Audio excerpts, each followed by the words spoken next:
Then he said to me, Son of man, can these bones live? Now, Ezekiel's a pretty smart man here, and he says, I don't know, you tell me. Then he said, prophesy to these bones, and let's see. He says, I'll put sinew on them in verse 6.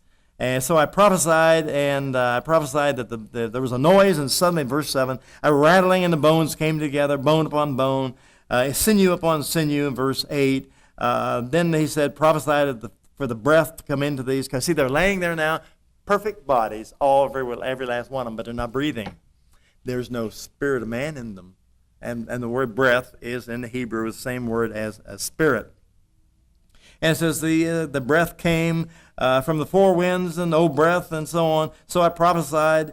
Then he said to me, O house of Israel, they indeed say, now notice, they indeed say, our bones are dry. Our hope is lost, they say.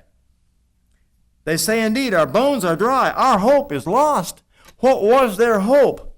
A spiritual resurrection. What was the hope of the Egyptians? A spiritual resurrection.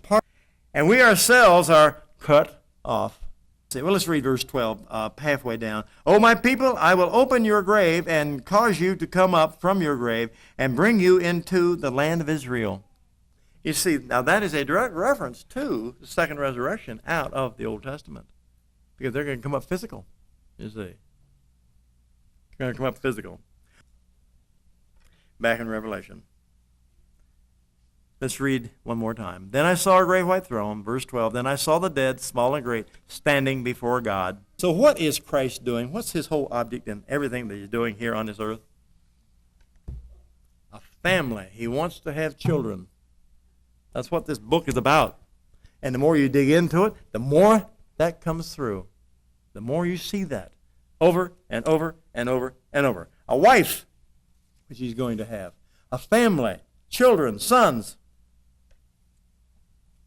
And eventually, when it comes time for the great white throne judgment, the world will be called, and they will have their opportunity.